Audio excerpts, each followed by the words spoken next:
Thank you very much for asking a lot of questions. Without a question, the show ends. What's up, Rich Squad? Welcome back to the channel. It's your boy, Dominic Rich, and it's Season 2, Episode 5 of Q&A Fridays, where you guys ask the questions and I provide the answers to the best of my ability. Well, I'm also going to give my opinion because a lot of people don't give their opinions on YouTube. They just report news and stuff. But let's do this.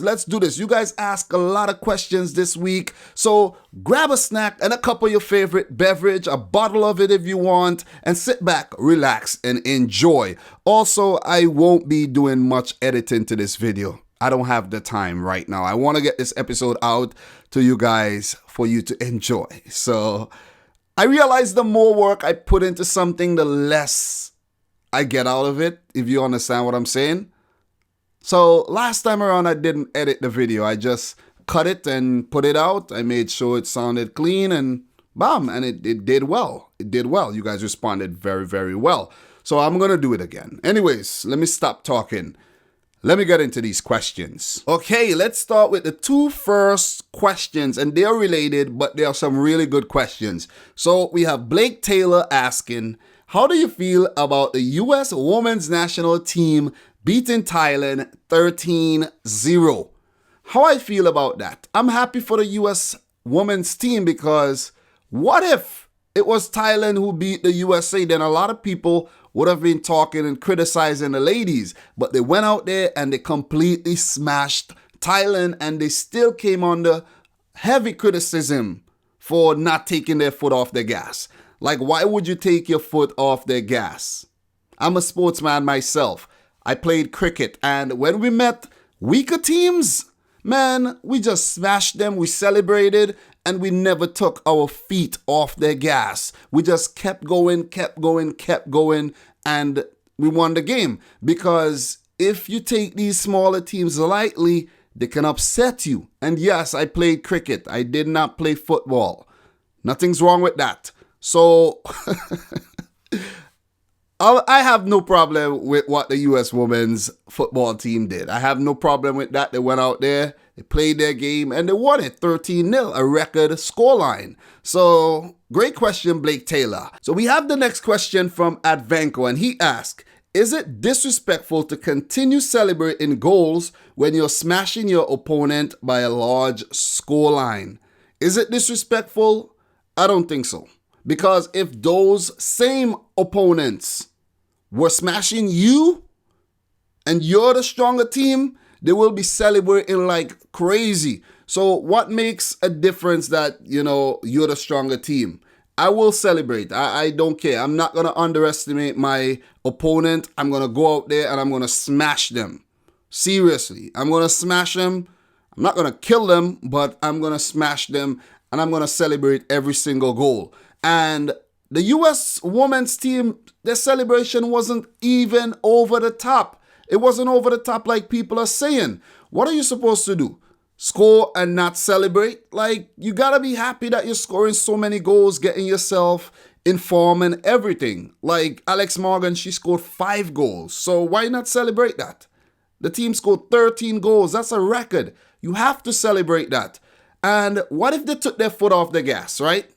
Or their feet off the gas, and they just kept knocking the ball around the field? That's not fun. How could you even play like that? That's like anti-football, if you understand what I'm saying. So it's just best to score as many as you can. Like, the USA can't take fault for the Thailand team being very, very poor. Like, they have to go out there and they have to play their hearts out. They should have scored 20. Or even 25, and celebrated every single one of them. Call me an asshole if you want, I don't care. I would celebrate. Because when the U.S. women's team meet another team and they lose, they criticize. So why not celebrate? Celebrate the hell out of it. They should have scored 130. I also want to allude to cricket, the sport cricket. If you are batting and you meet a weaker team, you score as many runs as you can. You're not going to say, oh, they're a weaker team. Let's just push the ball around and pick up 1s and 2s. Smash them out the park. Smash them out the park. Score as many as you can. Practice. Practice for when you meet the bigger teams. That's just my take on it.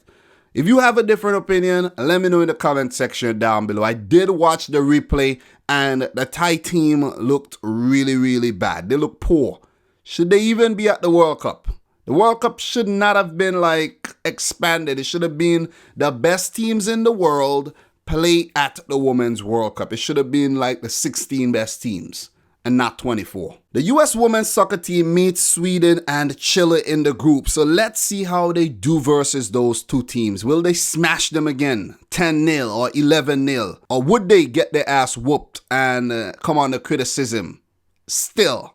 Let me know in the comment section down below. We have a question here from Trent Alexander-Arnold, and he asks, Dom, are you going to react to the Premier League match week 1 fixtures? Some interesting games, mate. I looked at the fixtures, and to be honest, to me, it really doesn't matter. It really doesn't matter because we have to play a team regardless to what. We have to play a team and we have to meet that team sometime or the other.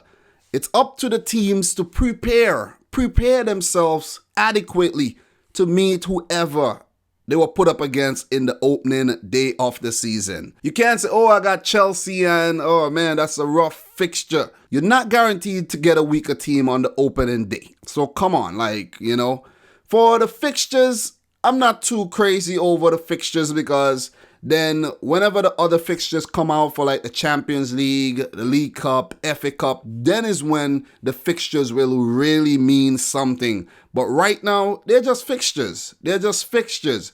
Each team play the other team twice. 20 teams play each other throughout the season, so I don't think it matters when you play that team. Because look at Man United last season. They had easy fixtures at the back end and they screwed things up. So I don't really think the fixtures matter. I really don't. Next question is from Crazy8, and he says, with Casillas having to retire from football, now comes the news that he asked Buffon to be the next goalkeeper of FC Porto.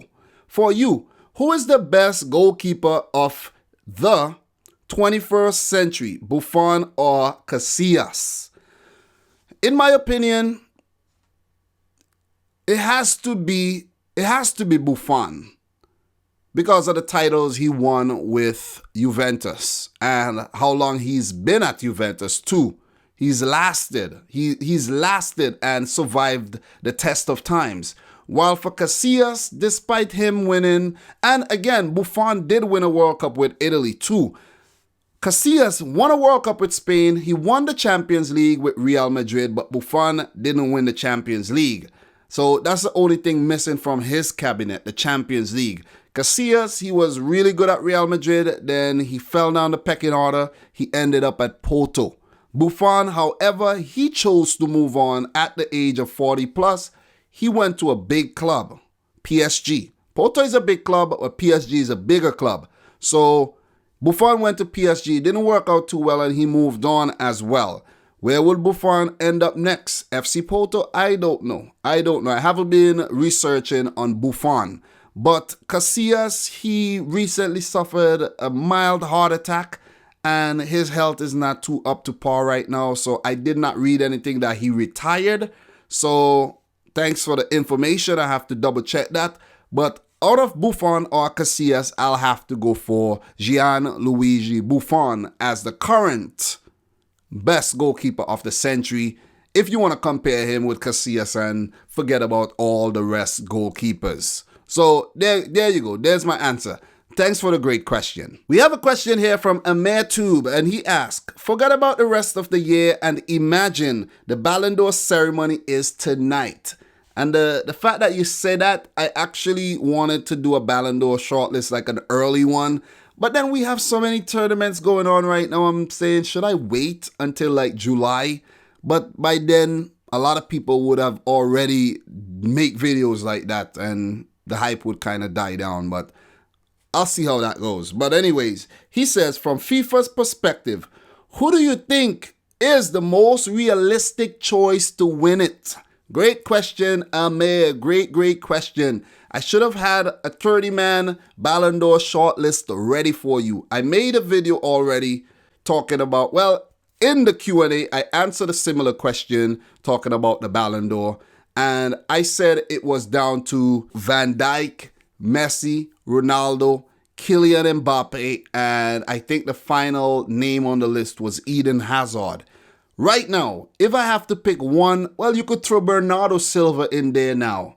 You could throw Bernardo Silva in the mix because he has won a lot of things. UEFA Nations League, domestic trouble with Manchester City, so you can throw him in there. Who would win it right now? I would have to give it to Virgil van Dijk, to be completely honest, because Liverpool won the Champions League and they would not have done so if they didn't make the purchase of Van Dijk and Alisson and more. So I think Van Dijk is the prime candidate to win the Ballon d'Or if the ceremony was tonight. Not Lionel Messi, not Cristiano Ronaldo, despite him winning a Scudetto and helping Portugal winning the Nations League. I don't think the Nations League should carry that much weight. Maybe in 2021. Bernardo Silva, very good shout, but he's highly underrated. Eden Hazard, his move to Real Madrid, you'll have to wait, I think. Kylian Mbappe, also a great option for the Ballon d'Or, but he may not get it. I think it's Van Dijk and Messi in the front running. I would love to see Mbappe win it, but right now it's Messi and Van Dijk. I think Messi could strengthen his case and pull away from the rest if he wins the 2019 Copa America with Argentina. Great question, Amir Tube. Thank you very much. We have a question here from my boy Jiga Karun. Thank you very much for keep asking questions, man. Would you rather play for Man City for $100 per month, or in China for 100,000 a week? Let me rephrase. Would you rather play for Man City for $100 per month? So he's basically saying, play for the team that I support. Like, he thinks it's my dream to play football. That's maybe what he thinks. Or in China for 100,000 a week. I'm going to China, man. I am going to China for 100 grand a week. Definitely, it's a no-brainer. Man City, you can wait. My aspirations is not to play for Man City or any other club. So I'll go to China. I will go to China, definitely. But great question, though. Great question. I could do with 100K right now. And if I get it every single week, every week of the year, that's 5 million. So I could definitely do it that. But great question, though. He asked another question. How long do you prepare before making a video? Great question. I appreciate the non-football question here. So Jiga Karun, how do I prepare, or how long do I prepare before making a video? It's according to what type of video. If I'm doing a match review, I just need to watch the game, and after the game, I talk about the game. Not a lot, you don't have a lot of YouTubers like myself out there who does single match reviews, like for a single game. There's a lot of people who do like segments, they jumble everything together and put out a video. But I like to, talk about specific games and just share my thoughts and how I feel. And for those videos, I just watch the game and make the video. If I do it like straight from my phone or whatnot, I'll just put it out. But if I want to sit down here and talk about it, then I have to make the video and then edit it, do a thumbnail and title, description, tags, everything, and put it out there for you guys to watch. There's other types of videos. A research-based video, of course, I have to do my research, write a lot of notes, and then I'll sit down here, I'll have everything in front of me, and I'll be looking at the book and memorize, talk. When I'm done, go back again, and then when I'm done putting the whole video together, I edit it, I jump cut, I cut out the gaps of silence, and when I'm actually looking down and stuff like that, and put it out. But the process is to prepare, shoot, edit, and then present, basically. But thank you very much for the question. But for those of you guys who want to make football videos on YouTube, just go for it. Just go for it. Pick up your camera and just talk. Talk to it like it's a person. That's exactly what I'm doing right now. I'm talking to the camera like I'm talking to you. So try it. But this question could also be answered in a different way, because you're saying, how long do I prepare before making a video? Well, what happened is I have everything set up around me already. So once I have the video idea or the topic I want to talk about, I just sit down and I shoot. So there's not much preparation in terms of the gear and the lighting and all of that. It's just everything is already set up. So I just sit down and I talk. So that's a different way I could answer it. But great question. Thank you very much again, Jiga Karun. We have a question here from Khalid Abu Omar. Will Real Madrid sign Christian Eriksen or Paul Pogba? Well, from what I read today, it seems like Zidane is more interested in the Frenchman than he is in the Dane. Seems like he is more interested in Paul Pogba. So if Pogba goes to Real Madrid, I think they will need to get rid of a few players. Maybe Modric, maybe Casemiro. I don't know. I'm not a Real Madrid expert. I do know what's going on with the club and the signings and all of that, but I really don't know who would leave. They have Isco, Casemiro, Toni Kroos, Modric. One of them has to go if Pogba goes to the club, in my opinion. But I think it's more Pogba over Eriksen to go to Real Madrid right about now. But you never know. The transfer window could throw us a curveball. It can. We just saw that Real Madrid signed a Japanese wonder kid called Kubo. He's labeled the Japanese Messi. It's really interesting to see how he does at Real Madrid, if he even gets a chance in the first team or if he will be sent back out on loan. So that's interesting to see. But I'm going for Pogba more than Eriksen to join Real Madrid. We have a question here from Christopher Zhou. And he asked, did you see my Copa America prediction in your Copa America prediction video comment section? If so, what do you think about my prediction? To be completely honest, I did not see your prediction yet because I've been extremely busy making videos. I have 3, one making videos, then I have 3 kids, I have a wife. So lately, I've been really busy. I try my best to read the comments, but sometimes there's just that one comment that slipped through the cracks and I never get to see it. So I will go and check out your comment right now. So right now, live, I'm going to go and check it out and I'll let you know what I think. So open that Copa America video and I'm going to check it out right now. I'm sorry, okay? I'm sorry for not reading your comment.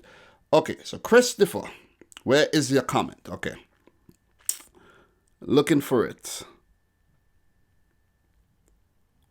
Haven't seen it yet. Maybe it didn't show up. Some comments show up as spam and I don't see it. So if you're a spammer or you're a troll, then I'm not going to see it. So Christopher, man. Okay, I saw it. I did leave a heart. I did leave a heart on the comment, but I did not comment on your comment. So your prediction was in Group A, Brazil, Venezuela, Peru, Bolivia. Group B, Colombia, Argentina, Qatar, Paraguay. Group C, Uruguay, Chile, Japan, and Ecuador. And you have Japan, Qatar, and Peru as your best third place teams. I can tell you're from Asia, right? I can tell. So the quarterfinals, you have Brazil versus Japan. You have Brazil beating Japan. Pretty decent. Venezuela versus Argentina. You have Venezuela beating Argentina. Oh, that's a gutsy prediction right there. Then you have Colombia versus Chile and Colombia beating Chile. That's solid. Then you have Uruguay versus Qatar. A 0-0 draw and 3-2 in penalties. You're one dramatic kid, man. If you're a kid, sorry. You're one dramatic person. Semifinals, you have Brazil versus Venezuela and Brazil winning it 1-0. Colombia versus Uruguay. Colombia winning it 2-1 after extra time. So Brazil versus Colombia final, a 1-1 final. and Colombia winning it 7-6 on penalties. And that's your entire Copa America prediction. Thank you very much for sharing it. So you have Colombia winning it. I have Brazil winning it. So let's see who is right. But thank you very much, Christopher Jewell. Sorry for not picking up that question earlier. Let me leave a comment one time. Great predictions. Great predictions. Reading it and commenting during the Q&A. Haha, great stuff, right? Great stuff. So let us move on to the next question. All right, we have AVJ123. With VAR being introduced to the Premier League for the first time, how much of an effect will players, coaches, referees, and the fans? Well, you meant to say, how much of an effect will it have on the players, coaches, referees, and the fans? VAR is going to have an effect. It is going to have an effect. It's something new to the Premier League. We have seen it in the Champions League and other competitions. And it takes the sting out of games. But what it does, it definitely clears up a lot of confusion to whether a decision should have went your way or against you. But it does take a lot of sting out the game. Sometimes you see players scoring a goal and they're celebrating because they have gone into the lead, and then that goal is overruled, it's overturned, and then the team comes back to lose.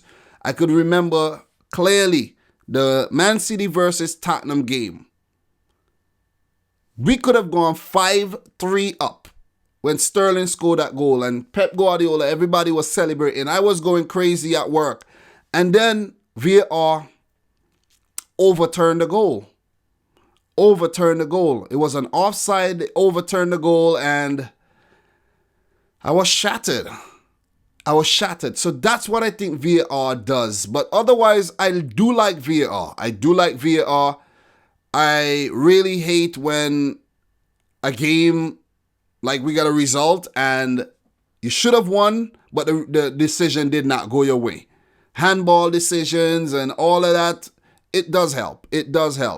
But it is not used for every single scenarios. Remember that. But it will affect the league next season. It will affect the league because a lot of times during the season, Liverpool got a lot of dodgy goals. They got a lot of dodgy decisions go their way, and it ended up getting them 3 points.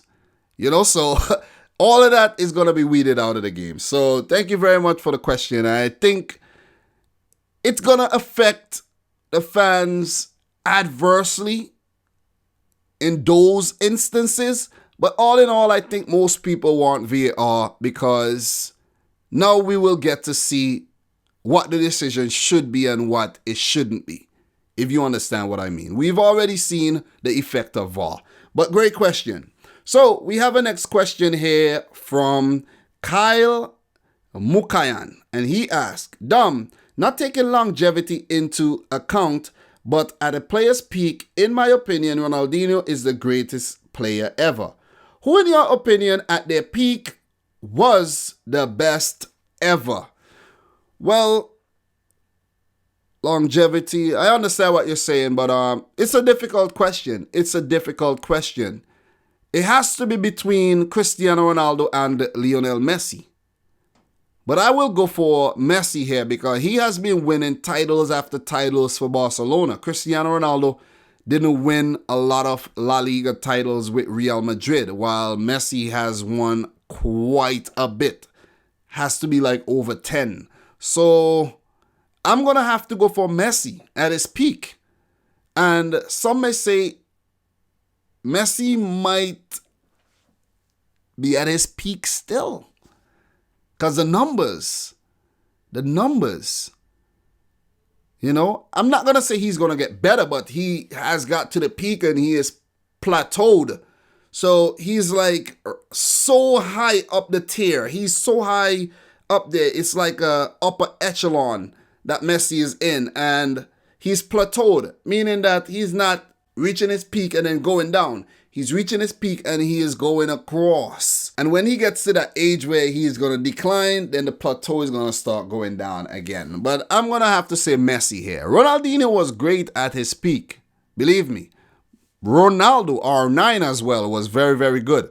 But I'm going to have to say Lionel Messi. We have a lot of questions to go through, so let's do this. So we have a question here from Andros Philopopoulos, and he says, hi, first time doing a Q&A with you. Here are my questions. Do you live in New York? Because I do. Yes, I live in New York City. New York City. I do live in New York City. Do you think PAOK will do well in the Champions League in the 2019-20 season? To be completely honest, I don't think PAOK is going to do well. And that's me underestimating PAOK. But I followed the Champions League qualifying last season and PAOK wasn't so good. They didn't do good in the Europa League either. But the fact that they won a Greek title for the first time in like a long, long time, I think it's like in like 30 years or so. 30 plus years, if I'm not mistaken. We never know. We never know. They could make a very good signing or two during the summer transfer window, and they could be the dark horses next season in the Champions League. But right now, I'm going for a no. To be completely honest, I'm going for a no. Don't mean to disappoint you or anything, but I'm going for a no. So, next question. Do you think this Brazil team will win the Copa America without Neymar? Well, if you haven't watched my Copa America predictions, do so. But I do think Brazil will win the tournament without Neymar. A lot of people think the team is even better without Neymar in there. So I do think they will still win it. If they don't, well, it just means that Argentina, Uruguay, or Colombia want it more. Or maybe another team that I'm not putting in. But I don't have the other teams in contention right now. Or maybe Chile. But I think Brazil can do it without Neymar. Thank you very much. Andros. Well, did I say your name wrong? Alexandros Philopopoulos. I did say, what am I doing? Not reading properly. I think I need reading glasses. But thank you very much for your question. So we have another question here from my boy Giga Karun. Thank you very much for asking a lot of questions. Without a question, the show ends. So remember that. Keep asking. Do you think that we should have X countries tournaments? For example, Soviet Union Cup or Yugoslavian Cup? No, it can't happen. It will not happen. These Soviet countries not playing against each other. We see it happening all the time, like Ukraine cannot be drawn against Russia. They're enemies, not going to happen. And there's a lot more countries involved. And also with the Yugoslavian Cup, Kosovo, Serbia, then you have these other teams, like, it's not going to happen. It ain't going to happen. Ain't happening. We would love to see it, but we have to keep dreaming. It ain't going to happen. But great question, though. I could elaborate more, but there's a lot of questions to go through here.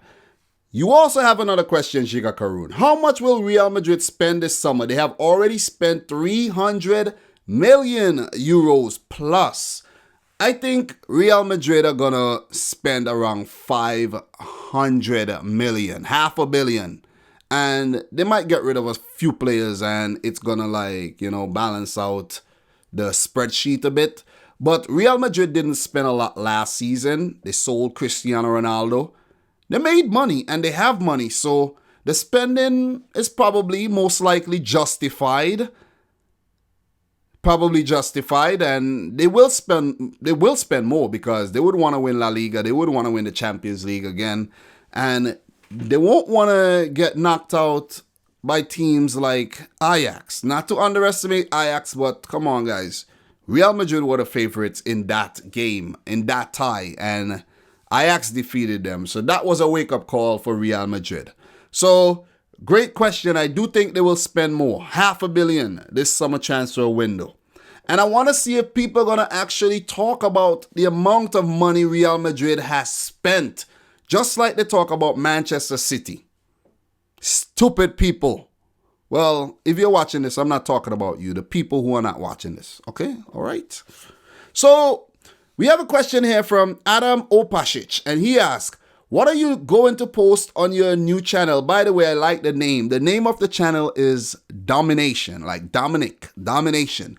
So I haven't really figured things out yet. To be honest, I put up 2 reaction videos on there, me reacting to Marta, the Brazilian women's footballer, and me reacting to Majed Abdullah, the Saudi Arabian footballing legend. So if you're interested in those videos, go check out the channel, subscribe, and it is still in the works. It is still in the works. I want to put content over there that I'm not going to put here, like a little risque content, copyright kind of stuff that I don't want to get a copyright strike over here. So that's why I put those things over there, if you understand what I'm saying. So thank you very much, Adam Opasic, man. Really, really appreciate it. So next question we have from Kamal, and he says, hey, Dom, what do you think about my man Edinson Cavani? To be honest with you, I think Cavani is actually the real king of Paris, not Neymar or Mbappe. I just don't think we should forget about the Cavani who scored 49 goals in the 2016-17 season and 40 goals in the 2017-18 season. This year, however, he had to deal with a lot of injuries. But what do you think? Cavani is one of my favorite football players. Like, when it comes to Uruguay, Cavani is my favorite Uruguayan footballer. Notice that I put him on the Copa America thumbnail and not Luis Suarez because Cavani is also one of my favorite players. At PSG, also one of my favorite players, but the thing is, when you have bigger stars come into the limelight, well, you have to move into the shadows. That's just what happens. And the fact that when he was there was Zlatan Ibrahimovic, he always in the shadow of someone else. So Neymar came, Mbappe came, and he fell further into the shadows. So it's just what it is, man. If he wants to be the man, then move to a club, a smaller club, where you're going to be the biggest star. But I do like Edinson Cavani, and I hope he does well at the 2019 Copa America for Uruguay. Thank you very much for the question, man. Appreciate it.